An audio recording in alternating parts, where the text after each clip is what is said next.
Allah subhanahu wa ta'ala 8-oyatdan boshlab 20-oyatgacha bo'lgan mazmunda nihoyat xatarlik bo'lgan bir turlik insonlardan xabar berdi.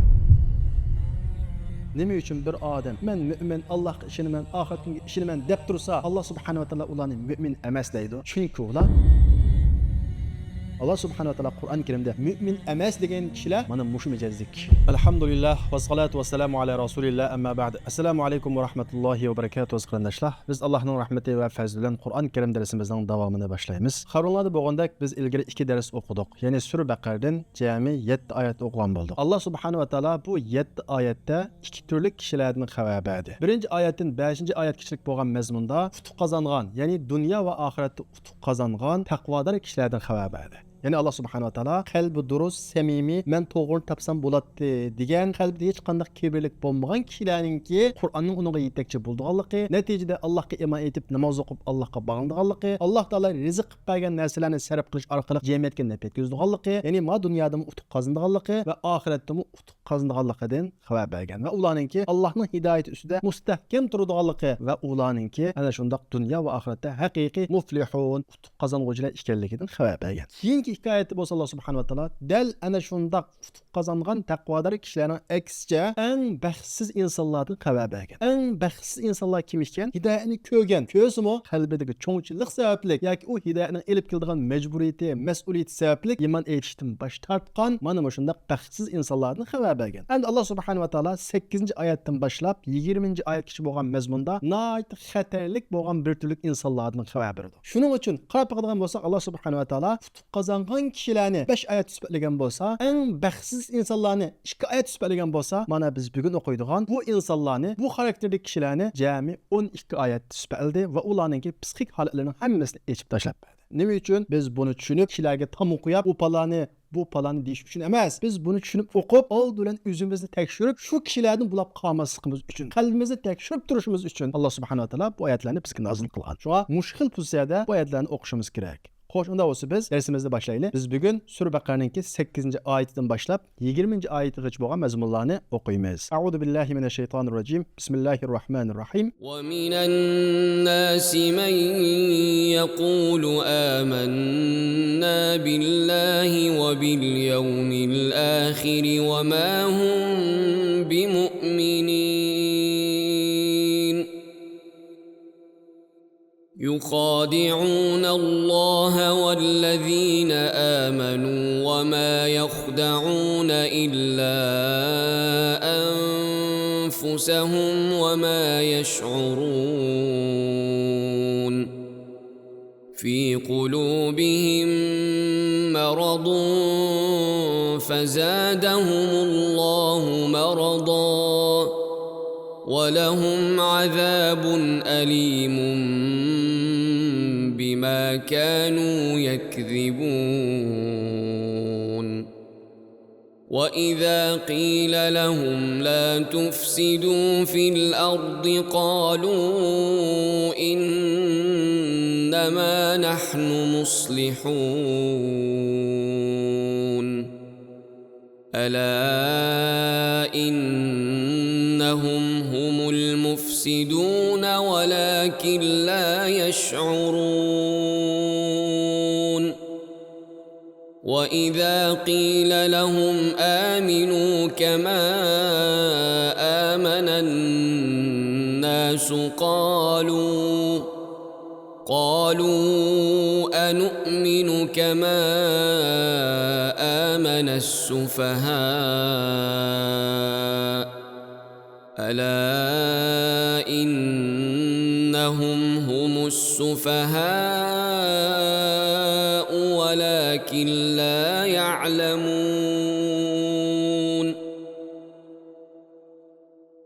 وإذا لقوا الذين آمنوا قالوا آمنا وإذا خلوا إلى شياطينهم قالوا إنا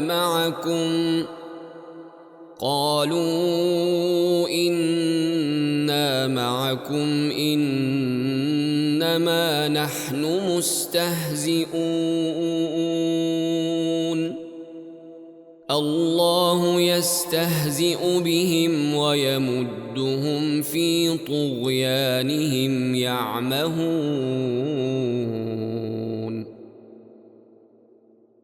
أولئك الذين اشتروا الضلالة بالهدى فما ربحت تجارتهم وما كانوا مهتدين مثلهم كمثل الذي استوقد نارا فلما أضاءت ما حوله ذهب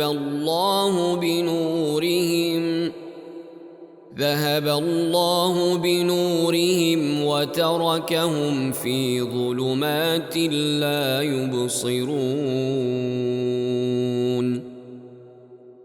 صم بكم عمي فهم لا يرجعون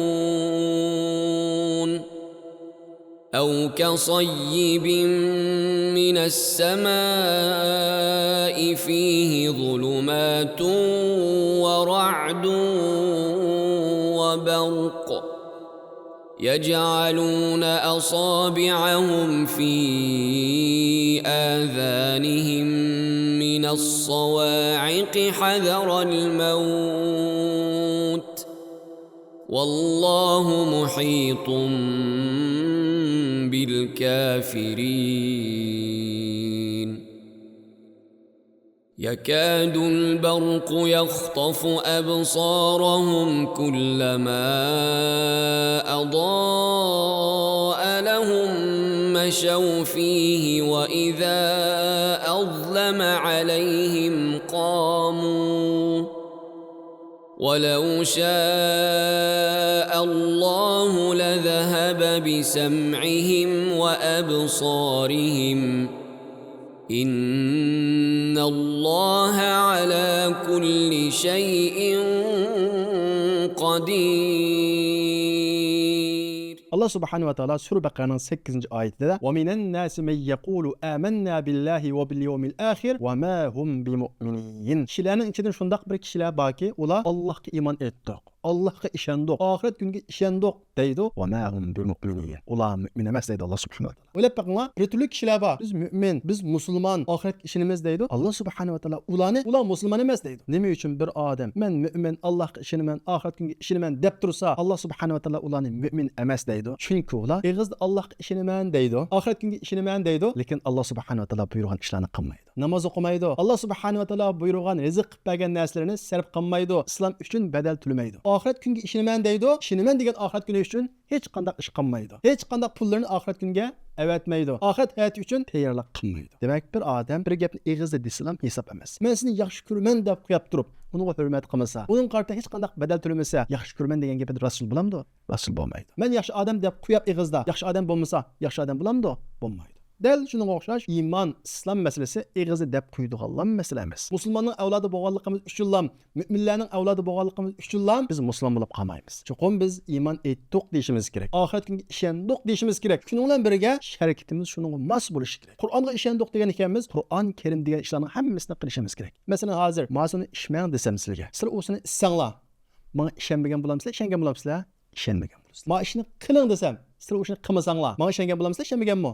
İşenmegen bo'lsa. Chunki menga ishongan odam meni deganimni qiladi. Dal shunga o'xshash Alloh subhanahu va taologa ishondim degan odam Alloh subhanahu va taoloning deganini qiladi. Uning to'sqindan yanada. Men musulmon, men mu'min deb qo'yib Alloh subhanahu va taolo buyurgan ishlarni qilmasak, to'sqinlarni yanmasak, va ma hum bimu'minin. Alloh subhanahu va taolo ularni mu'min emas deydi. Nima uchun inson men mu'min deb qo'yib, oxiratga ishonaman deb qo'yib Allah'ın buyruğunu qilmaydi. Ahiret günge bir narsalarni evetmaydi. Chin qalbidan ishonmaganlik uchun. Chunki inson shunday bir insonki, agar Allohga haqiqiy ishonib qolsa, ahiret günge haqiqiy ishonib qolsa, uning uchun cho'qim badal to'laydi. Ishonaman deb qo'yib badal to'lamaganligi u insonningki eg'izda ishonganligi, chin qalbidan ishonmaganligini ko'rsatadi. Alloh subhanahu va taolo bu oyat orqali kishilar ichidan mu'minlarning orasida mana shunday bir bo'lak kishilarning bor ekanligi, bizlarning asla va asla ularga o'xshash bo'lib qolmasligimizni ogohlantiradi. Chunki bular saxta musulmonlar, o'zini aldaganlar. Ya'ni islomdagi bularning ismi bo'lsa, munofiq. munofiqlar. Munofiqlar intayin xatarlik bir insonlar bular. Kofirlarmi xatarlik munofiqlar? Chunki kofirlarning oshkora men kofir ishonmayman deydi. Ammo munofiqlar musulmoncha kiyinadi, musulmoncha gap qiladi, mashallah inshaalloh, ammo amaliyotda islomdan hech bir asar yo'q.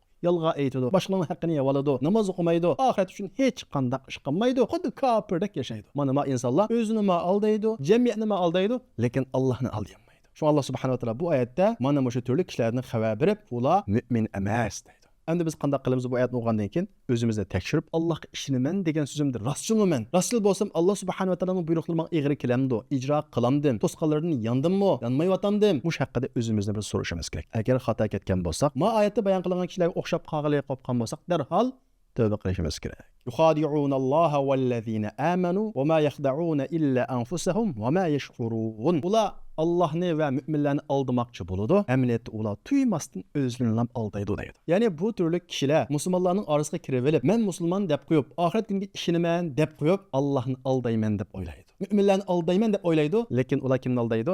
O'zlarini aldaydi. Faqat ma jamiyatda musulmondek yashayotgan bilan o'lgandan keyin yana Alloh subhanahu va taoloning qashiga boradi, u vaqtda uning saxta iymoni o'tmaydi. Bu sababdan bular o'zlarini aldaydi, Alloh subhanahu va taoloni hargizmi aldayolmaydi. Demak, bu turli kishilarda qanday illat bor ekan? Bularning birinchi sifati nima ekan? Yolg'onchilik. Yolg'a aytadi. Men musulmon deb qo'yib, haqiqiy musulmondek yashamaydi. Saxta obraz, yasalmiliq bor. Taqvodek ko'rinadi. Yaxshi odamdek ko'rinadi. Amaliyoti taqvo emas. Amaliyot Alloh taolodan qo'rqmaydi. Amaliyot u odamning qalbida va ish harakatlarida maxfiy yomon ishlar bor. Kishilar ko'ringan vaqtda yaxshidek ko'rinadi, lekin amaliyoti bo'lsa yaxshi emas. Ya'ni bular mana shunday yolg'onchi. Yolg'onchilik insonning qalbidagi eng og'ir bir maraz bu. Shu yolg'onchilikdan boshqa kasalliklarning hammasi bixilib chiqadi. Yolg'onchilikni dastlabida inson tuyib uni darhol davolamasa, tövbe qilmasa, bu yolg'onchilik ko'payib ketadi, boshqa kasalliklarni tug'adi, o'zining yolg'onchi ekanligini his qilmaydi. O'zining yasalma, saxta obrazdan yashaydiganligini tuymaydigan holat keladi. Shu Alloh subhanahu va taolo 10-oyatda fi qulubihim marad, ularning qalbida kasal bor deydi. Ya'ni ularning shunday yasalma, saxta obraz bilan bo'g'andek ko'rinmay yoki ko'ringandek bo'lmay, mana shunday yashashning sababi ularning qalbida bir kasallik bor. Yolg'onchilikdan iborat, saxtapazlikdan iborat, yasalmalikdan iborat shunday bir kasal bor. Fazadahumullohu marada. Ular bu kasalni davolamaganlik uchun tövbe qilib Alloh subhanahu va taologa bu kasalni yo'qotmaganlik uchun Alloh subhanahu va taolo uning kasalni qanday qilyapti? Ziyoda qilyapti. Ig'irlashtiryapti. Bir yolg'onchilik, bir saxtapazlik, bir yasalmalik va yoki saxta obraz ig'irlashib ketgan vaqtda nima bo'ldi bilamsizlar? O'zining yolg'onchi ekanligini tuymaydi. Ya'ni o'zini men yolg'on etmadim deb o'ylaydi. Men yasalmalik qilmadim deb o'ylaydi. Men saxta obraz yaratmadim deb o'ylaydi. O yolg'onchilik, o saxtapazlik, o saxta obraz uning xuy payliga aylanib ketadi. Ya'ni ular qalbidagi yolg'onchilikdan iborat bu illatni tövbe qilib yo'qotmaganlik uchun Alloh subhanahu va taolo ularning kasalini ig'irlashtirib mana shunday jazolaydi. Ular yolg'on so'zlaganligi uchun qattiq azobga duchor bo'ladi. Ma hayotda kishilarni aldadim, musulmonlarni aldadim, musulmon deb qo'yib yashadim degan bilan oxiratda qattiq azobga qoladi. Ular xarakter jihatdan mana shunday buzilib ketadi. Yasalmalik saxta obrazni o'zining xuy payliga aylantirib oladi-da, bu odamdan samimiyatdan asar qolmaydi. Demak, yolg'onchilik mana shunday intayin xatarlik bir kasal. Shuning uchun o'zimizni tekshirib turib, so'zimiz bilan ish harakatimiz birdek bo'lmay qolib qolsa, ko'ringandek bo'lmasa yoki bo'lgandek ko'rinmasak, darhol o'zimizni o'ngishimiz kerak. Unda bo'lmaydi ekan. Zadahumullohu marada. Alloh taolo qalbdagi bu kasalni ko'paytirib o'tadi-da, u ishlar odatda kishdek, hech qanday ish emasdek, yolg'onchilik emasdek tuyuladi. Oxiratda Alloh subhanahu va taoloninki qattiq azobiga qolib qolamiz. Bu chaqchaq qiladigan masala emas. Ondan keyin deydi Alloh subhanahu va taolo: "Va iza qila lahum la tufsidu fil ardi qalu innama nahnu muslihun." Ularga zaminda buzg'unchilik qilmanglar deyilsa, ular biz faqat isloh qiluvchilarmiz deydi. Ya'ni bu kishilar kim turmaydi? Musulmonlarning orasida yashab, har xil fikr taqitidi. Hatto musulmonlarning aybini echib qo'yishi mumkin. Masalan, musulmonlarning orasidagi bir ish bo'lib, u ishninki 9 dona ijobiy tarafi, 1 dona salbiy taraf bo'lib qolsa, shu salbiy tarafini tatib echqib, musulmonlarning qalbiga shak sab qo'ydi. Ya'ni bular jim turmaydi bular. Musulmonlarning orasiga g'aybat qilib, tafriqachilik soladi, orasini biladi, jim turmaydi. Buzg'unchilik qiladi. Ularga bunda qilmanglar, va musulmonlarning orasini bo'lmanglar, musulmonlarning aqidasiga, iymoniga shak shubha tashlamanglar deyilsa, innama nahnu muslihun. Biz mushundaq ayiblarni, nuqsonlarni, salbiy taraflarni ilib chiqish orqali isloh qilmoqchi biz, tuzatmoqchi biz oqartquchilarmiz deydi. Amaliyotda bular oqartquchimi? Alloh subhanahu va taolo: "Ala innahum humul mufsidun walakin la yash'urun." Bilib qo'yinglarki, ular haqiqatan buzg'unchilar. O'zlarida bo'lgandek islohotchi emas ular. Ular oqartquchi emas ular. Ular buni o'zlari tuymaydi. Ya'ni ularning nazarida o'lcham buzib ketgan bo'lg'achqa, hatto to'g'ri xato bo'lib ketgan bo'lg'achqa, insonda mana shunday o'lcham buzib ketsa nima bo'ldi bilamsizlar? Zaharni do'rni zahar deb qaradi. Bularmi o'zining qilgan bu buzg'unchiligini islohot deb qaradi. Masalan, bugunimizga qaytgan bo'lsak, ba'zi bir kishilar bor. O'zi musulmon deydi, lekin musulmonlarning orasiga fitna soladi. Ya'ni ziyolilik qalbini kivelib turib, haqiqiy ziyoli undaq bo'lmasin masalan, musulmonlar ichidagi bir kamchilikni va yoki bir qismanlikni umumlashtirib chiqib, musulmonlarga har xil shak shubha taqitdi. Ular bunda qilmanglar desa, biz islohot qilamiz. Kishilarning fikrini ochamiz. deganga o'xshagan mana shunday gaplarni qiladi. Amaliyotda ularning nazariga o'lcham almashib ketgan. Nimaning islohot, nimaningki buzg'unchilik ekanligini bilmaydi. Amaliyotda ular bo'lsa islohotchi emas kimlar? Ular buzg'unchilar. Ala innahum humul mufsiduna walakin la yashkurun. Lekin ular o'zining buzg'unchi ekanligini his qilmaydi. Demak, inson bir xatolikni qilgan vaqtida, mayli buzg'unchilik qilsin, fikriy jihatda, beshta uning buzg'unchilik ekanligini bilsa-mu, buni qilavergandan keyin bu normal ishga aylanadi. Keyin uni aqlaydi. Keyin uni mana shunday islohot deb qiladi. Shunga jamiyatdagi eng xatarlik ish nima desa, yomon ishqa yaxshi nom qo'yilish, yaxshi ishqa yomon nomning qo'yilib qilishi. Musulmon har vaqt o'zining o'lchamini pokizlab turishi kerak. Nima islohot? Qur'on Karim nimani islohot degan bo'lsa, shu islohot Qur'on Karim va hadis Rasululloh nimani buzg'unchilik degan bo'lsa, shu buzg'unchilik. Ondan keyin Alloh subhanahu va taolo ularning yana bir mohiyatini, yana bir sifatini bayon qilib berdi. U bo'lsa qaysi? Oldin oyatni o'qiylik, undan keyin biz ularning sifatini qizib chiqamiz. Va iza qila lahum aminu kama amana an-nas qalu anu'minu kama amana as-sufaha. Ularga haqiqiy iymon etgan kishilardek iymon etinglar deyilsa, ya'ni din uchun min sarf qiladigan, badal to'laydigan, islom degan ishlarni qiladigan, meli jafo tasimi, meli bir yerdan bir yerga ko'chash bo'lsa-mu, mana islom uchun bir ishlarni qiladigan haqiqiy mu'minlardek iymon etinglar deyilsa, nima deydi ular? Anu'minu kama amana as-sufaha. Ahmaq kishilar iymon etgandek iymon etamdoq deydi. Yani ularning nazarida islomga to'liq amal qilgan, islom uchun aqlini bergan, ilmini bergan, pulini bergan, vaqtini sarf qilgan, hatto jinni bergan kishilar ahmoqdek ko'rinadi. O'zini bo'lsa aqlli chaqlaydi. Chunki ular o'zlaricha biz aqlimizni saqlab qoldik, ilmimizni saqlab qoldik, pulimizni saqlab qoldik, jinimizni saqlab qoldik. Ahmoqlar bo'lsa hamma narsani islom, oxirat deb hammasini yo'q qilyapti. O'tyapti deb islom uchun o'zini atagan kishilarni qanday deydi? Ahmoq. Chunki bu türlü kişilerin gözde mal dünya, ma hayat, naat çoğun görünüdü. Ma ahiretini çoğun kögen, ma dünyanın öz həcmiyle kögen müminler ulanın gözde ahmak. Vahalenki Kur'an-ı Kerim kimnin ahmak ekanligini naat uçuk zakarladı. Ala innahum humus sufaha'u velakin la ya'lemun. Bilinlar ki ana şula ahmak. Ma 50-60'lık hayatında çeksiz hayatını qo'ldan bergen ma insanlar ahmak. Herkes mi 50-60'lık hayatını çeksiz hayatga tegishgan insanlar ular ahmak emas. Haqiqiy aqlli insanlar aşu. Haqiqiy yashashni bildigan insanlar o. Ular aqlli bo'lganlik uchun ma hayotning vaqt ekanligini his qilgan, ulab tugab ketadiganmiz deb his qilib o'lmaydigan hayot ishonganlik uchun oxirat hayotiga shuning uchun mablag' saga insanlar ular. Ama maulchu, munofiqulchu ko'z oldidagi qisqa manfaatni deb abadiy cheksiz bo'lgan manfaatni qo'ldan bergan ahmaq insonlar. Bir olmasını kempitga tegishga adam ahmoqmi yoki kempitni olmasga tegishga adam ahmoqmi? Albatta, olmasını kempitga tegishga adam ahmoq. Mana ma turli kishilar dal shunga o'xshaydi. Walakin la ya'lamun. Lekin bu kishilar o'zlarining ahmoq ekanligini bilmaydi. Haqiqiy aqlli kishilarni ular ahmoq deb qaraydi. Nima uchun? Chunki bu kishilarda yuqorida o'tgandek, o'zi bayon qilgandek, Alloh subhanahu va taolo ularning xarakterini bayon qilgan vaqtda biz ahmoq kishilar iymon etgandek iymon etamdiq dedi-ku. Ma gapda nima bor? Cho'ngchilik bor. Kibr va ma gapda. Musulmonlarni tuvan ko'rish va bu kishilardagi mushu kibr ularning aqlini yo'g'ib olgan. Aqlini yo'g'ib olganligi uchun o'zining ahmoq ekanligini bilmagan ular. Walakin la ya'lam. Ularning kibri aqlini yo'g'ib olganki, ular o'zining ahmoq ekanligini bilmaydi. Ondan keyin Alloh subhanahu va taolo bu turli kishilarningki 3-sifatini bayon qilib berdi. U bo'lsa qaysi? Haqiqiy tang dasash, ikki yuzlamachilik, ikki taraf bilan tang olishib, tang munosabat qilib yashash. Alloh subhanahu va taolo 14-oyatda: "Va iza laqul ladzina amanu qalu amanna." Ular mu'minlar bilan uchrashgan vaqtida, musulmonlarning qashqa kelgan vaqtida biz iymon etdik, biz musulmon deydi. "Va iza khalu ila shayatinihim qalu inna ma'akum." Ular şeytanlar. Yani katvaşları, biz şu an bildiğin kişilerin qashqa bağ vaqtida sizlar bilan bilamiz. Biz sizlarning sepingda biz. Ularning qashqa berib qo'yganga biz sep jihati biz sizlarning qashingda biz deydi. "Innama nahnu mustahzi'un."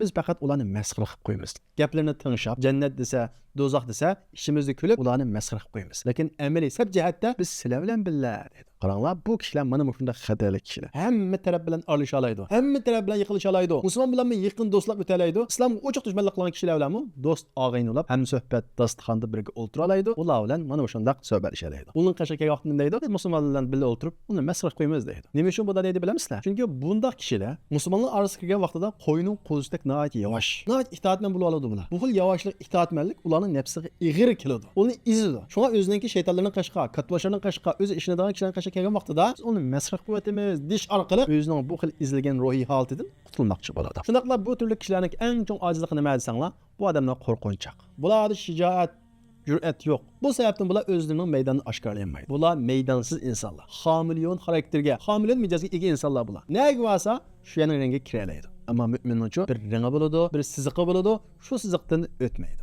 Uning sepi bo'ladi. Aralashadigan odam bo'ladi. Aralashmaydigan odam bo'ladi. Xud yeydigan narsa, yemaydigan narsa bo'lganga o'xshash. Allohu yastahzi'u bihim va yamudduhum fi tughyanihim ya'mahun. Ular mu'minlarni masxara qilganlik uchun, ishida kulganlik uchun Alloh subhanahu va taolo ularni jazolaydi. Oxiratda u jazolaydi, mushu dunyoda ham jazolaydi. Qanday jazolaydi bilamsizlar? Fi tughyanihim ya'mahun. Alloh subhanahu va taolo ularni gumrohligida, ana shu xatoligida, ana shu munofiqligida va ana shu ikkiyuzlamaligida quyvetidi ularni. Ishlari o'ng kelib mengayveradi. Chunki ular ikki taraf bilan tang olisha olgandan keyin ishlari yurishib mengayveradi. Bolasini ismini qo'ydigan, o'lim yetim bo'lib qolsa, ilm ahlini chaqiradi. Boshqa ishlar bo'lib qolsa, dinsizlarni chaqiradi. Mushundaq ular mengayveradi. Xatoligida mengayveradi. Tini sog'lom bo'lib qoladi. Ularga musibat ko'p kelmaydi. Nima uchun? Ya'mahun.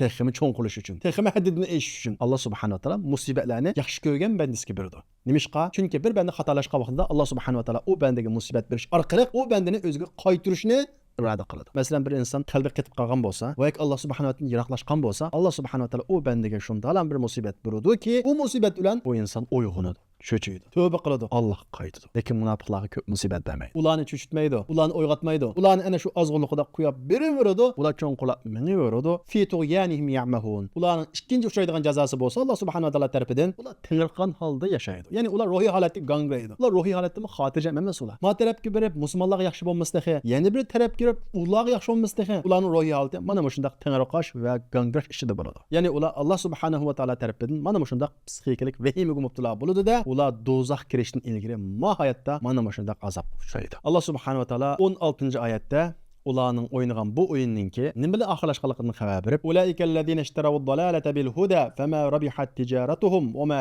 kanu muhtadin. Ana shular hidoyatni berib gumrohlikni sotib olganlardir. Bu kishilar musulmonlarning orasida yashagan, hidoyatni ko'rgan, iymon nurini ko'rgan, lekin ana shunday bir hidoyatni gumrohlikka setilayotgan. Gumrohlikni elib hidoyatni berayotgan. Fama rabihat tijaratuhum wa ma kanu muhtadin. Ular mana shunday ahmoq inson bo'lg'achqa, ular pay topamadi bu tijoratda. Mohiyat azroq yashaganday qilgan bilan hammasi yaxshi qilib, lekin pay topamadi. Sababi nima? Qanday pay topamadi? Qanday ziyon tortdi? Va ma kanu muhtadin. Ular to'g'ri yo'lga erishmadi. To'g'ri yo'ldan mahrum bo'ldi. Natijada oxirat hayotini qo'ldanmadi. Demak, Alloh subhanahu va taolo 8-oyatdan 16-oyatgacha bo'lgan bu orliqda munofiqlarning sifatlari, harakatlaridan xabar berdi. Endi keyingi oyatda bo'lsa Alloh subhanahu va taolo munofiqlarning, ya'ni bu turli kishilarning psixik holatidan bizga xabar beryapti. Ya'ni misollar bilan Alloh subhanahu va taolo ularning ruhiy holatidan bizga xabar beryapti. Alloh subhanahu va taolo keyingi oyatda masaluhum kamathalil ladzi istawqada nara falamma adaat ma hawlahu dhahaba Allohu bi nurihim wa tarakahum fi zulumatin la yubsirun deydi. Ularning misoli shunga o'xshaydi. Ya'ni qorong'u kechida o't yaqqan, o't ularning atrofida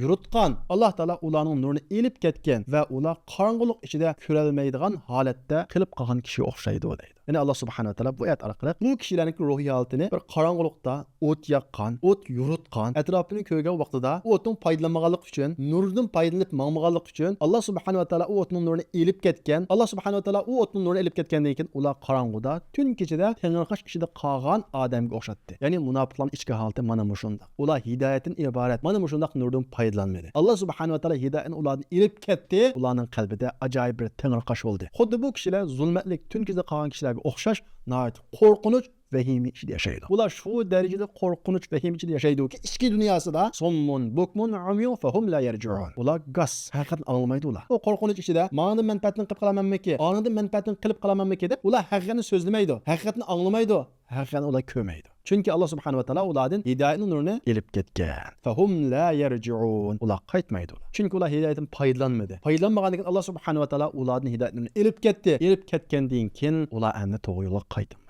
Demek nifaq va munofiqlikning oxirisi mana shunday xatarlik holat keladi. Qaytanmaydigan, ichidan chiqolmaydigan holat keladi. Shuning uchun nihoyatda diqqat qilishimiz kerak. Shunga payg'ambarimiz Muhammad alayhisolamning ikkinchi xalifasi bo'lgan Hazrat Umar "Men munofiqlarning ichida bormi?" deb ansiraydi. O'ylab boqinglar, jannat bilan bishorat bergan sahobiy avo. Bu munofiqlik va yoki bu munofiqning sifatlari doim xos munofiqlar bo'lmaydi. Bizga o'zim musulmon deb atgan kishilarning ishidimi diqqat qilmasa bir sifat tepilib qoladi. Yana diqqat qilmasa ikkinchi sifat tepib qoladi. Yana diqqat qilmasa uchinchi sifat tepilib qoladi. Mana shunday eng oxirida e'tiqodiy jihatdan munofiq bo'lib ketgan gap. Shuning uchun bunga nihoyatda diqqat qilishimiz kerak. Chunki bundaq bo'lgan vaqtida Alloh subhanahu va taolo nurni, ya'ni yorug'likni, hidoyatni elib ketadi. Bu vaqtda biz gasob qilamiz, anglamasib qilamiz, ko'masib qilamiz. Ya'ni hidoyatni anglamas, so'zlamas va ko'masib qilamiz. Bu vaqtda biz to'g'ri yo'lga qaytanmaymiz. Bu yerda endi bir munda diqqat qiladigan bir nuqta bor. Alloh subhanahu va taolo bu oyatda munofiqlarning ahvolini o't yaqqan kishilarga o'xshatdi. Va shundaqla ular o't yaqib, o'tning nuri ularni yuritganda Alloh ularningki nurni elib ketdi dedi. Ya'ni o'tni elib ketdi demadi. Nimani elib ketdi dedi? Nurni elib ketdi dedi. O'tda ikki xususiyat bor. Birisi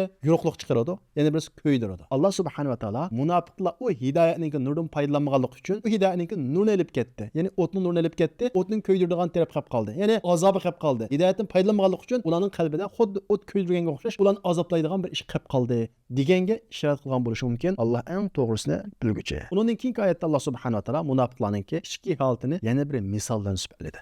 Qanday sifatladi? Aw kasqaybin minas samai fihi zulumat va ra'd va barq yaj'aluna asabi'ahum fi adhanihim minas sawa'iqi hadara al-maut wallahu muhitun bil kafirin. Yoki ularning ahvoli osmondan to'kilgan qattiq yomg'irda qolgan kishilarga o'xshaydi. U yomg'irda qorong'ulik bor, guldirmon bor, chaqmoq bor. Ular o'lib ketishdan qo'rqib, chaqmoq so'qib o'tishdan saqlanish uchun barmoqlarini quloqlariga tiqib oladi. Alloh kofirlarni qo'rshab turuvchidir deydi. Ya'ni Alloh subhanahu va taolo teshi bilak, ichi bilak, so'zi bilak, amaliyati bilak bu kishilarning ichki holatini shundoq bir sifatladiki, ya'ni iymon bilan va hidoyat bilan bo'lgan munosabatini shundoq bir o'xshatdiki, bu kishilarga osmondan qattiq yomg'ir yog'adi. Yağmur nimenin misali? Kur'an'ninki, hidayetinin misali. Bu türlü kişilerge, yani bu münafıklarga osmandan yağmur okşaydigan, hidayet nuru Kur'an-ı Kerim qana qılgan düşken. Lekin bu yağmurda, yani bu Kur'an-ı Kerim'de nimba qarangılıqlar var. Ağulağa nispeten qarangılık var. Ve şundakla güldürmeme ve çakmak var. Yani bu hidayet nuruda. Bu Kur'an-ı Kerim'de bizni Allah yolda çıkım kılın, Allah yolda serip kılın, yurtunuzga bir kim zulüm qilib kirse onun qarıştırın deydigan, bizden talep kıldigan nurgulgan işler var. Ular ölüp ketişten korkup, çakmak sokup etişten saklanış için barmaklarını kulaklarına tıkıp aldı deydi. Yani Allah subhanahu wa ta'ala bu ayette bu türlü kişilerin içki haleti, pozisiyesi ve muamelesine şundak bir süpetledi ki, bu kişiler şunu okşaydı ki, güldürmamılık yağmurun asıda. Ay yağmurda menfaatlensen bulat deydi. Ama çakmakı razı emez. Çakmakıdan korkudu. Çakmakı ma tekip ketmesi bulat de, ölüp kalmasan bulat de, kollarını, yani barmaklarını kulaklığa qanday qilib oladi?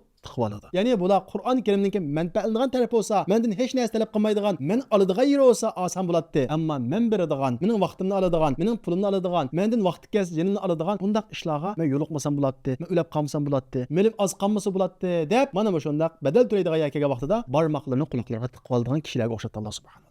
Nima degan güzel o'xshashi? Demak, ma islomninki yumshoq taraf bo'lsa oson bo'ladi. Mendan hech narsa talab qilmasa, faqat mening axloqimni o'xshab bersa, ma bolalarim yomon odam bo'lib qolmasa, shu Qur'onning soyasida, ammo bolalarimdan islom hech narsa talab qilmasa, vaqtini talab qilmasa, hech qanday badal to'lashni talab qilmasa bo'ladi degan kishilar dal mana mush kishilarga o'xshab qolgan kishilar bo'ladi. Alloh subhanahu va taolo Qur'on Karimda mu'min emas degan kishilar mana mush mijozlik kishilar. Yomg'irga amroq, güldürmamiz o'ch. Qur'onning ma axloqni tuzab beradigan tarafiga amroq, ammo bizning badal talab qiladigan, bizning bir narsa so'raydigan tarafiga Allah subhanahu wa ta'ala bu yerda güzel bir o'xshash misoldan keltirgan. Ya'ni ular shu güldürmamini anglab qolmasam bo'ladi deb barmoqlarini quloqlariga tiqib oladi.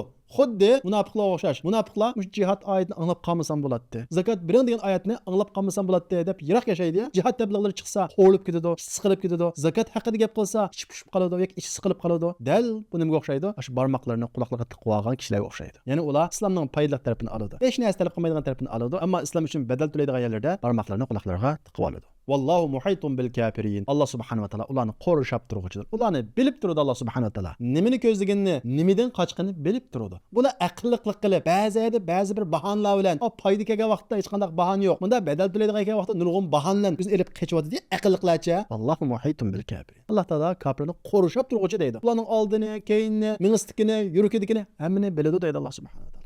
Ularning yana bir mijozi, pozitsiyasi, ruhiyati shuki, yakadul barqu yahtafu absarahum kullama adaa lahum mashawfi va idza azlama alayhim qamun. Chaqmoq ularning ko'zlarini quyatib tas qoladi. Qur'onning majburiyatlari, mas'uliyatlari ularning ko'zlaridan chiqib ketib tas qoladi. Yomon ig'ir keladi ularga. Ular qachoniki chaqmoq atrofini yursin mangadi. Ma chaqmoqdan qo'rqqan bilan bular chaqmoq atrofini yursin mangadi. Allah subhanahu wa taala bu oyatda chaqmoqni nimaga o'xshatgan? Qur'ondagi badal to'laydigan, zakatga, jihad qo'shatgan shunaqo. Bular jihaddan qo'rqidi, ammo jihadning yuruqiga amroq. Jihad qilib bir yer g'alaba qilsa yoki fatiy bo'lsa, darhol mangadi. Chaqmoqning nuri bo'lsa, mangadi degan gap, jihadning g'alabasi bo'lsa, ular mangadilar. Va idza azzama alayhim qamu. Qorong'u bo'lsa, jihadning nurisiga chiqmagan bo'lsa, g'alabasi mevasiga kirmagan bo'lsa, ular jim turib oladi. Demek olcuğa ba uruş qildigan yerda yo'q. Mana bu shunday insonlar bu. Walau sha Allahu la zahaba bi sam'ihim wa absarihim. Agar Alloh xolis edi, ularning quloqlarini, gaz, ko'zlarini ko'rib qilib o'tadi. Shubhasizki Alloh har narsaga qodirdir. Ular o'zlari ana shunday aqlliqlik qilib ishlatgan ko'zlarini, tillarini Alloh subhanahu va taolo ana shunday amaldan qoldirib o'tadi. Ya'ni quloqlarini, gaz, ko'zlarini ko'rib qilib o'tadi. Alloh subhanahu va taolo har narsaga qodir. Ey müminler, ma bazı kişiler mana muş ayet süpetleyen kişi akıllıklık kılıp, payda kelgen vaqtda aktif, bedel to'laydigan yerda yo'q. Mana mushunda uyan o'ynagan bo'lsa, siyosat o'ynagan bo'lsa, har yergiz g'am qilmanglar. Vallohu ala kulli shay'in qodir. Alloh har narsaga qodir. Alloh subhanahu va taolo ularni hil mekrga hargizmi yetkizmaydi. Bu oyat munofiqlarga bir ogohlantirish bo'lsa, munofiqlarning o'ynagan o'yiniga bearam bo'lgan mu'minlarga bir shifa. Demak, qarab qolgan bo'lsak, Alloh subhanahu va taolo bu turli kishilarningki, ya'ni munofiqlarningki sifatlari, illatlari, ularning ruhiy holatlarini 8-oyatdan boshlab 20-oyatgacha bo'lgan 12 oyatda bayon qildi. Bu turli kishilarning sifatlari boshqa oyatdan bor. Hatto olimlarimiz deydi, Qur'ondagi ko'pincha oyatlar shu munofiqlarning sifatlarini sifatlab kelganmikin deb qolmaymiz deydi. Ya'ni bularning sifatlari nihoyat ko'p. Nima uchun ko'p? Çünkü bu illet şundaq bir illetki normal bir mümin özünü tekşürüp turmasa asta muşundaq bolup qaladı. Asta munafiq bolup qaladı. Allah subhanahu wa taala kişilerin eyipleş üçün bu ayetini düşürmedi. Oldurun özümüzde tekşürüp munafiq oxşap qılıvatamdıq. Qalbimizde yo'q narsani iddia qılıvatamdıq. Mujahid olmayıp mujahidde künvatamdıq. Bir işini qılmayıp qılğanda künvatamdıq. Sadiq qılmayıp sadiq qılğanda künvatamdıq. Yani içimizden teşimiz oxşaş bulmayı qılıvatamdıq. Bu vaqt özümüzde tekşürüp muşqil kişilerin qatarından bolup qalmasligimiz üçün Allah subhanahu wa taala bunu bizga nazar qilgan. Chunki bu nifoq masalasi amaliy jihatda ba'zi kishilarda ko'rinsimi, biz qalbini bilmagan bo'lg'achqa falonni munofiq, falonni oyatga tushidi demaymiz. Biz eng muhim bo'lgani boshqalarga baho qo'yish emas, o'zimizni tekshirishimiz kerak. Saxta obraz bormi? Yolg'onchilik bormi? Yo'q ishni ba'da ko'rsatish bormi? Agar bu qilgan bo'lsa, darhol tavba qilib, bo'lgandek ko'rinishimiz kerak. Yoki ko'ringandek bo'lishimiz kerak. Alloh subhanahu va taolo bizni bu turli kishilardan bo'lib qolishdan saqlashin. Alloh subhanahu va taolo deganlarimizga amal qilib, nasib bo'lsa, oxiru da'van alhamdulillahi robbil alamin.